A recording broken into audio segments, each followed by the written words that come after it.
Alright, now starts the install video. Finally, the reamer and the drill bit came in. Camera around here. And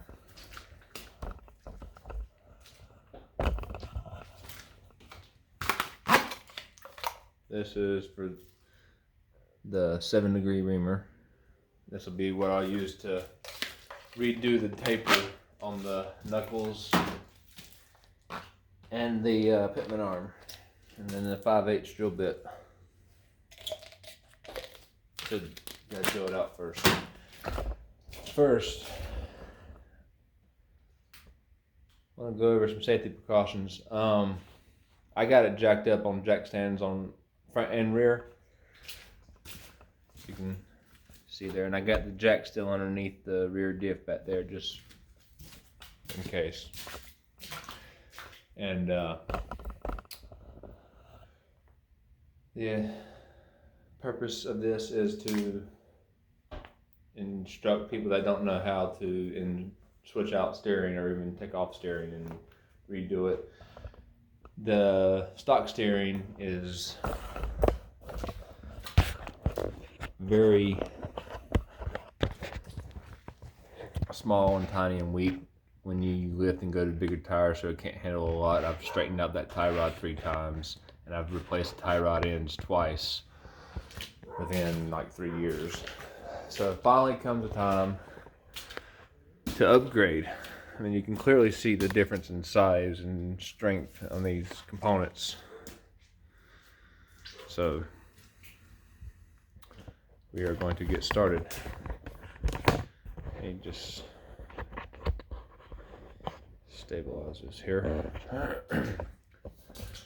gonna go over this real quick. These are the tools I'm gonna be using. If you don't have these tools, and that's okay. There's some hand tools I'll go through later, and you can use those.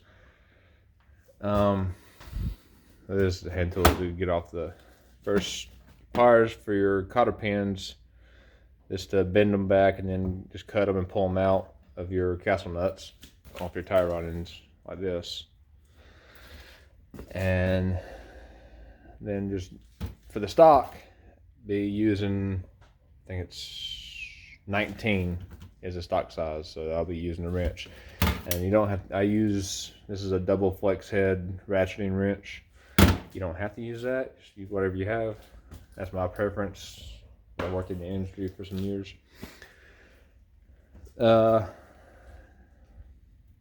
I believe this is a 4-pound, 3-pound or 4-pound ball peen hammer to knock the tie rod ends out of the knuckles and off the pitman arm. There's different tools and methods people use. I use this. The air impact gun and sockets to pull the wheels. And this is an O2 socket, yes, but it's the only socket I have at the moment that will fit the new castle nuts. They're 27mm. So I'm gonna have to use that, which it will fit. It doesn't go all the way in, it bottoms out right here. So that will fit and work just fine. And it'll also allow me to, I'm gonna be putting those on by hand, by the way. And it'll allow me to also see and line up the holes on the castle nut. You can, where are they? Right there. There's a hole in there you gotta line up. And I'll go over that later. Right now, first step is, I've already done the first step, I really have put it up on jack stands. Second step is pull the wheels. That's what you want to do now.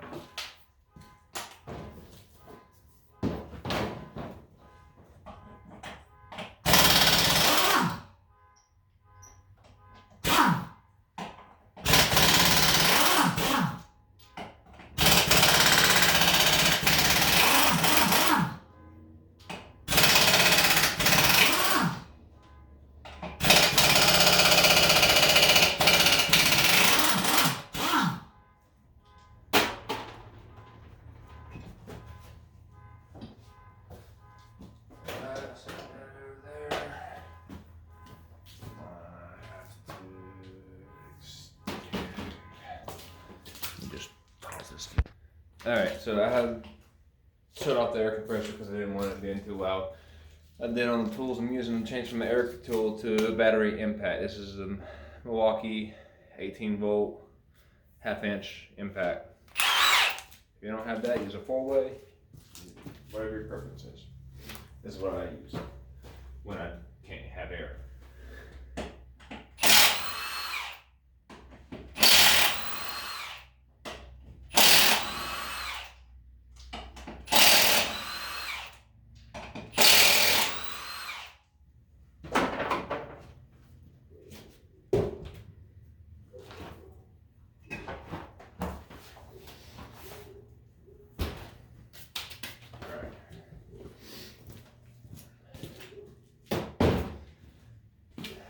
Next step, let's move in here closer, and then I'll show you what I was talking about with the plier. This is removing the cotter pins first, that way you can get the castle nuts off.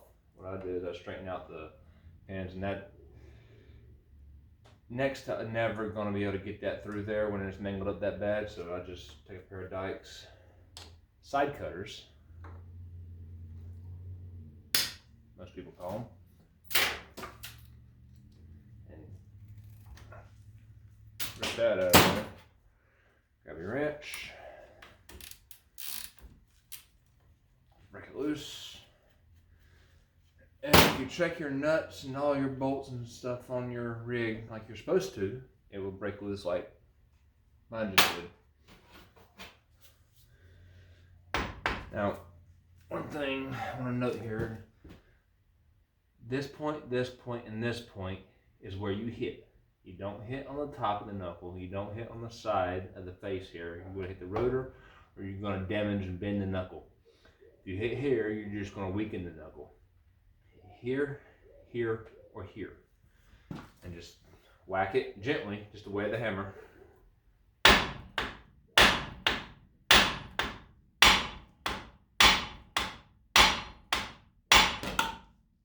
it falls right out.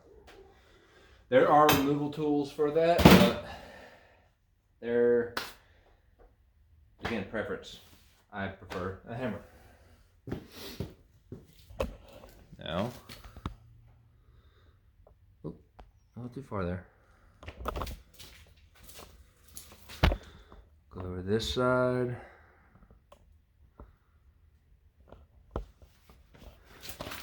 Get some more light. I apologize for the lighting. Take our tools. And normally I wear gloves when I work on vehicles so I don't get stuff on me. But my hands are already dirty from earlier doing the lube job on the control arms and the drive shaft, so that, and I left the gloves up at the house and I forgot to bring them down here. And you just grab it and just tilt it over and pulls right out. That way you ain't. And what I did, I just grabbed it and just peeled it over there, like a fulcrum point or a crowbar or pry bar, whatever you want to call it. That way I'm not sitting there yanking on it, pulling on it, and I'm bring my fingers across the rotor or hitting the ball joint or fly over and get all mad and injured. Just use leverage. And that's why I have these long wrenches. Just barely put any pressure at all. Comes right. It's real easy. And it's loose enough where I don't have to use a wrench or take forever with a wrench. But it is grabbing a little bit there. It's either dirt or burred up threads. And if y'all want, I can make a video on how to clean and repair threads. Just leave a comment in the comment box.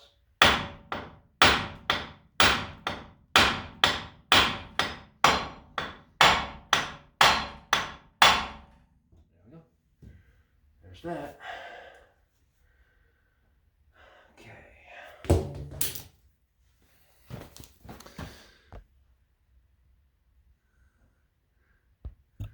Next, I'm going to actually lower the camera here. So that way y'all can get a better view of what I'm doing. There we go. Next step, I'm going to take off the steering stabilizer right there from the drag link.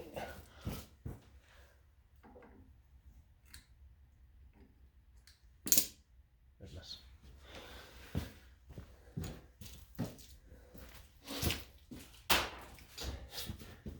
Okay. Those all grab, and you should be able to see here better. Just grab the eye of it and then roll it right out. Nice and safe and easy, no injuries. Easy peasy. And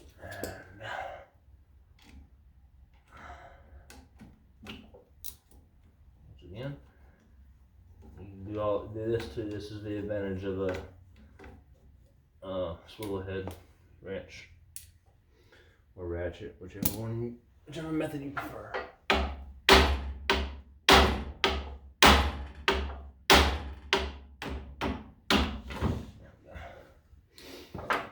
Next is the Pitman arm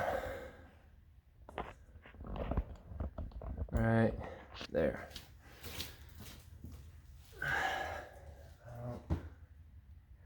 It really is preference on which end you want to start on.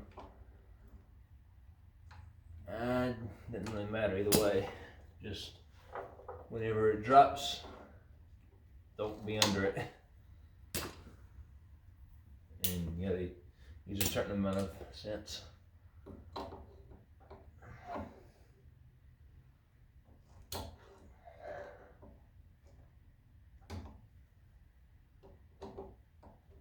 Okay, hang on here.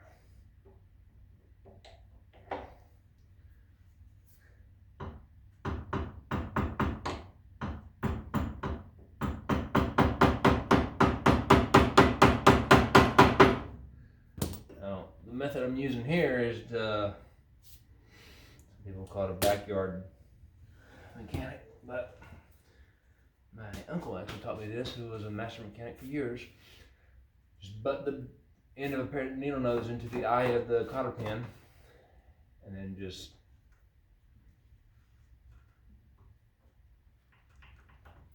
work it out. It's a little more difficult that way, but pulls it out enough where I can get the side cutters on there.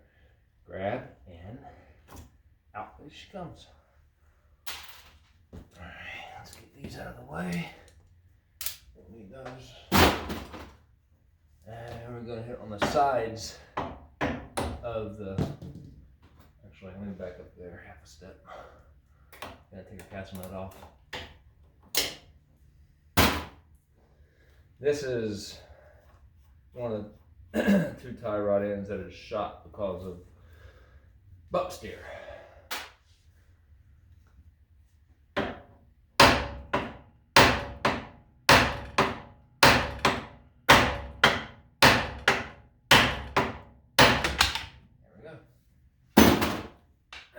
There's the whole steering right there. Now I'll show you me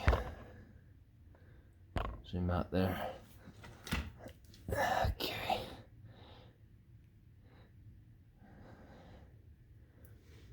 It is not supposed to have that much movement by hand. It should be tight and not move.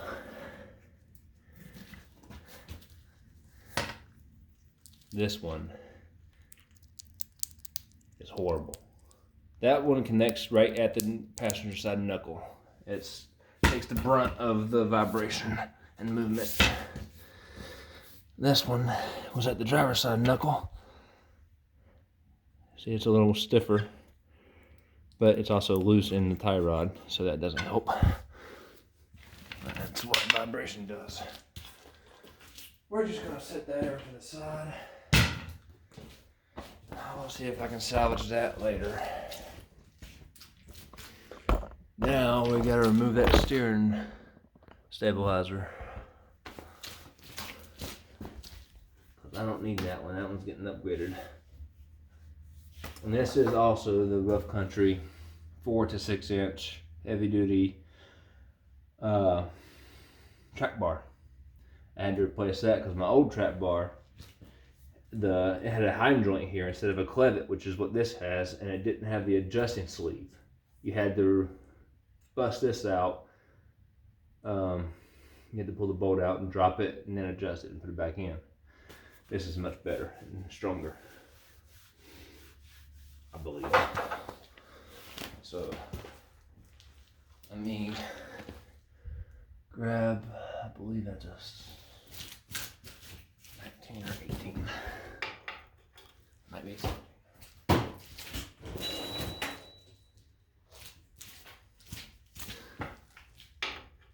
Yep, 17.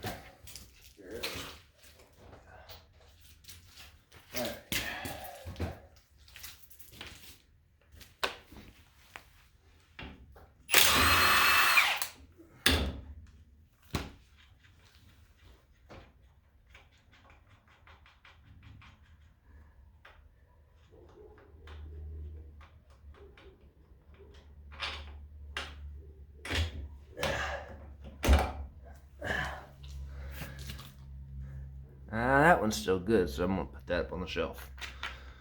The new one should have come with new hardware, so that goes away. Get a rag. I'll be right with you. Go to the next step here, just a moment.